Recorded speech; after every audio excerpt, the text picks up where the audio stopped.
Hi friends, welcome back to our channel. This is Upendra Kumar. ఈరోజు మనం చెప్పుకోబోయే టాపిక్ సేఫ్టీలో ఇంకొక కేస్ స్టడీతో మీ ముందుకు రావడం జరిగింది. సో దాని గురించి మనం డిస్కస్ చేసుకుందాం.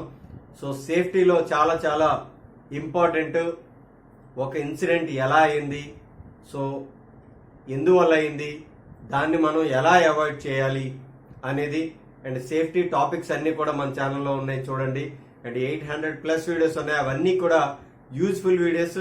సో అవన్నీ కూడా చూడండి, మన ఛానల్ సబ్స్క్రైబ్ చేసుకోండి. ఈరోజు మన కేస్ స్టడీ ఏంటి అంటే isolation of service lines. So మనం ఏదైనా ఒక ఎక్విప్మెంట్ మీద వర్క్ చేసినప్పుడు దానికి కనెక్టెడ్ అయిన సర్వీస్ లైన్స్ అన్నీ కూడా ఐసోలేట్ చేయాలి.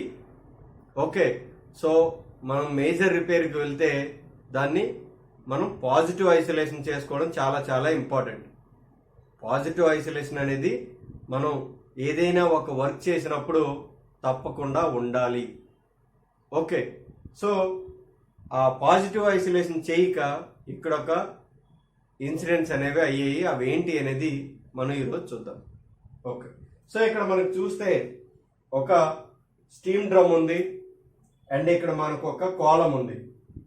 ఓకే, సో ఈ స్టీమ్ డ్రమ్ లో స్టీమ్ అనేది వస్తుంది నార్మల్ గా జనరల్ ప్రాసెస్ లో. ఈ స్టీమ్ ఏదైతే ఉందో ఈ కాలము స్ట్రిప్పింగ్ అనేది జరుగుతుంది. ఓకే, సో స్ట్రిప్పింగ్ చేయడానికి ఈ స్టీమ్ దగ్గర ఈ డ్రమ్ లో మనం ఉంచుకొని ఆ స్టీమ్ ని పంపిస్తూ ఉంటారు. దానికి కనెక్టర్ లైన్స్ కూడా ఉంటాయి. ఓకే, ఇప్పుడు ఇది మెయింటెనెన్స్ తీసుకున్నారు ఈ స్టీమ్ డ్రమ్ అనేది. సో అది ఎంటీ చేస్తారు కంప్లీట్ గా. ఓకే, సో దీనికి కనెక్టెడ్ అయిన లైన్స్ ఏంటి? ఇక్కడ ఒక వెంట్ ఉంది, సో అది ఓపెన్ లో ఉంది, ప్రాబ్లం లేదు. ఇక్కడ ఒక దీనికి కనెక్టెడ్ అయింది కదా, ఈ కాలం కనెక్టెడ్ అయిన ఒక లైన్ ఉంది. ఓకే, ఆ లైన్ లో ఒక వాల్వ్ ఉంది. జనరల్ గా అయితే సో ఇది లైవ్ లో ఉంటుంది కదా, ఈ లైవ్ లో ఉన్నప్పుడు ఇక్కడ ఏం చేయాలి అంటే ఒక స్లిప్లెట్ అనేది వెయ్యాలి. జనరల్ గా వాళ్ళు కూడా ఫాలో అవుతూ ఉంటారు. ఏదైనా ఒక స్టీమ్ డ్రమ్ మీద కానీ రిపేర్ జరుగుతున్నప్పుడు అక్కడ స్లిప్లెట్ అనేది వేస్తారు. సో వాళ్ళు ఏమనుకున్నారు అంటే స్టీమే కదా, పెద్ద ప్రాబ్లం ఉండదు అని చెప్పి ఇక్కడ స్లిప్లెట్ వేయడం మానేశారు. ఓన్లీ వాల్వ్ క్లోజ్ చేశారు, కానీ ఆ వాల్వ్ లీక్ అవుతుంది, పాస్ అవుతుంది. సో దీని ప్రెజర్ ఏదైతే ఉందో ఆ 30 PSI ఏదైతే ఉందో అదంతా కూడా ఈ లైన్ మీద యాక్ట్ అయ్యి ఈ క్లోజ్ చేసిన వాల్వ్ అంటే ఈ లీక్ అయ్యే వాల్వ్, పాస్ అయ్యే వాల్వ్ ఏదైతే ఉందో దీని నుంచి డైరెక్ట్ గా ఇలా వెళ్ళి ఆ స్టీమ్ డ్రమ్ లోకి ఎంటర్ అయింది. సో ఎప్పుడైతే ఎంటర్ అయిందో ఇక్కడ చేస్తున్న ఆ ఫిట్టర్ ఆ ఫ్యూమ్స్ ఏవైతే ఉన్నాయో వాటికి ఎఫెక్ట్ అయ్యి తను ఇంజూర్ అయ్యాడు. సో ఇక్కడ మనం మెయిన్ చూడాల్సింది ఏంటి అంటే ఏవైనా సర్వీస్ లైన్స్ గ్యారంటీగా ఐసోలేట్ చేయాలి. పాజిటివ్ ఐసోలేషన్ తప్పకుండా మనం చేయాలి రిపేర్ వర్క్స్ మెయిన్ గా చేస్తున్నప్పుడు. ఓకే, సో ఇది మనకి ఒక కేస్ స్టడీ. రెండోది ఏంటి, when a plant was taken out of service, out of use, ఒక ప్లాంట్ అవుట్ ఆఫ్ యూజ్ చేస్తారు. The cooling water lines were left full of water. ఆ కూలింగ్ టవర్ వాటర్ ఏదైతే ఉందో ఆ కనెక్టర్ లైన్స్ ఆ water తోనే ఉండిపోయాయి అలాగా. Okay, dismantling started nearly 20 years later. So ఆ పైప్ లైన్స్ అన్ని కూడా ఒక 20 సంవత్సరాల తర్వాత ఒక్కొక్కటి తీసేయడానికి డిస్మాంట్లింగ్ అనేది స్టార్ట్ చేశారు.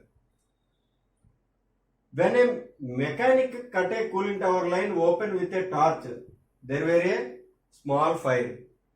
సో ఎప్పుడైతే ఆ లైన్ కట్ చేయడానికి టార్చ్ అలా జస్ట్ పెట్టాడో ఆ మెకానిక్ అక్కడ దగ్గర ఉంచాడో చిన్న ఫైర్ స్టార్ట్ అయింది. సో మనందరం అనుకోవచ్చు కూలింగ్ వాటర్ లైన్, సో అది అసలు ఫైర్ అవడానికి ఛాన్సే ఉంది అని మనం అనుకోవచ్చు. కానీ ఇక్కడ అలా లేదు. ఒక కూలింగ్ వాటర్ లైన్ ఫైర్ అయింది. ఒక 20 years ఆ వాటర్ ని స్టోరేజ్ చేసిన తర్వాత, అంటే మీన్స్ ఆ పైప్ లైన్ లో ఉంచిన తర్వాత అది ఫైర్ అయింది. ఎందుకు ఫైర్ అయింది అంటే open with a torch bacteria had degraded impurities in the water. So మెయిన్గా ఏంటి అంటే ఆ బ్యాక్టీరియా ఏదైతే ఉందో అది ఆ ఇంప్యూరిటీస్, ఆ వాటర్లో ఉన్న ఇంప్యూరిటీస్తో డిగ్రేడ్ అయింది. Okay, in the water farming A hydrogen and methane. ఆ రియాక్షన్ జరగడం వల్ల మనకి హైడ్రోజన్ మీథేన్ రెండు కూడా జనరేట్ అయ్యి మనం ఎప్పుడైతే ఈ ఫైర్ సోర్స్ మనం ఇచ్చామో అప్పుడు ఫైర్ అనేది రావడం జరిగింది. సో మనం ఇది కూడా దృష్టిలో పెట్టుకోవాలి. సో ఓల్డ్ లైనే కదా, ఏమీ లేదు కదా, సో మనం ఈజీగా కట్ చేయొచ్చు, ఇలా వద్దు. ఏదైనా సరే మనం అక్కడ చెక్ చేసుకొని కట్ చేయడం మంచిది. So cooling tower, normal cooling tower lines కూడా మనకి ఇక్కడ ఫైర్ అవుతున్నాయి అని మనం ఒక సెన్స్ అనేది చెప్తుంది, ఈ ఇన్సిడెంట్ అనేది చెప్తుంది. ఓకే, సో ప్లాంట్ ఏదైనా మనం దీని నుంచి మనం తెలుసుకోవాల్సింది ఏంటంటే, ప్లాంట్ ఏదైనా మనం స్టాప్ చేసినప్పుడు లేదా అవుట్ ఆఫ్ యూజేజ్ ఇచ్చినప్పుడు మనం ఆ లైన్స్ని అలా వదిలేయకూడదు, ఫుల్గా డ్రైన్ చేయాలి. లేకపోతే ఇలాంటి ఇన్సిడెంట్స్ అనేవి జరుగుతూ ఉంటాయి. ఓకే, సో ఇది మనకి ఈ కేస్ స్టడీ అనేది మనకు చెప్పుకోవడం జరిగింది. 2 ఇన్సిడెంట్స్ అనేవి మనం ఇందులో చెప్పుకున్నాము. సో ఎక్కువగా వాటర్ అనేది నిల్వ ఉంటే మనకి అక్కడ బ్యాక్టీరియా వస్తుంది. సో అది క్లోజ్డ్ లైన్లో అయితే మనకి ఇలా హైడ్రోజన్ అండ్ మీథేన్ కూడా జనరేట్ అయ్యే అవకాశం ఉంటుంది. సో అవన్నీ కూడా చూసుకోవాలి. అండ్ అదేవిధంగా ప్రీవియస్ ఇన్సిడెంట్ చెప్పుకున్నప్పుడు మనకి ఆ స్లిప్ ప్లేట్లు అనేవి సర్వీస్ లైన్లో గ్యారంటీగా మనం ప్రొవైడ్ చేసుకున్న తర్వాత మాత్రమే మనం రిపేర్కి అనేది చేయాలి. సో మీకు అర్థమైందని అనుకుంటున్నాను. ఏమైనా డౌట్స్ ఉంటే అడగండి. మా ఛానల్ని సబ్స్క్రైబ్ చేసుకోండి, షేర్ చేయండి, లైక్ చేయండి. Thanks for watching. ఫైర్ అవుతున్నాయి అని మనం ఒక సెన్స్ అనేది చెప్తుంది, ఈ ఇన్సిడెంట్ అనేది చెప్తుంది. ఓకే, సో ప్లాంట్ ఏదైనా మనం దీని నుంచి మనం తెలుసుకోవాల్సింది ఏంటంటే, ప్లాంట్ ఏదైనా మనం స్టాప్ చేసినప్పుడు లేదా అవుట్ ఆఫ్ యూజేజ్ ఇచ్చినప్పుడు మనం ఆ లైన్స్ని అలా వదిలేయకూడదు, ఫుల్గా డ్రైన్ చేయాలి. లేకపోతే ఇలాంటి ఇన్సిడెంట్స్ అనేవి జరుగుతూ ఉంటాయి. ఓకే, సో ఇది మనకి ఈ కేస్ స్టడీ అనేది మనకు చెప్పుకోవడం జరిగింది. 2 ఇన్సిడెంట్స్ అనేవి మనం ఇందులో చెప్పుకున్నాము. సో ఎక్కువగా వాటర్ అనేది నిల్వ ఉంటే మనకి అక్కడ బ్యాక్టీరియా వస్తుంది. సో అది క్లోజ్డ్ లైన్లో అయితే మనకి ఇలా హైడ్రోజన్ అండ్ మీథేన్ కూడా జనరేట్ అయ్యే అవకాశం ఉంటుంది. సో అవన్నీ కూడా చూసుకోవాలి.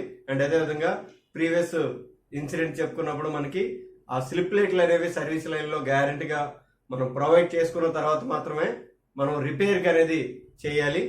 సో మీకు అర్థమైందని అనుకుంటున్నాను. ఏమైనా డౌట్స్ ఉంటే అడగండి. మా ఛానల్ని సబ్స్క్రైబ్ చేసుకోండి, షేర్ చేయండి, లైక్ చేయండి. Thanks for watching.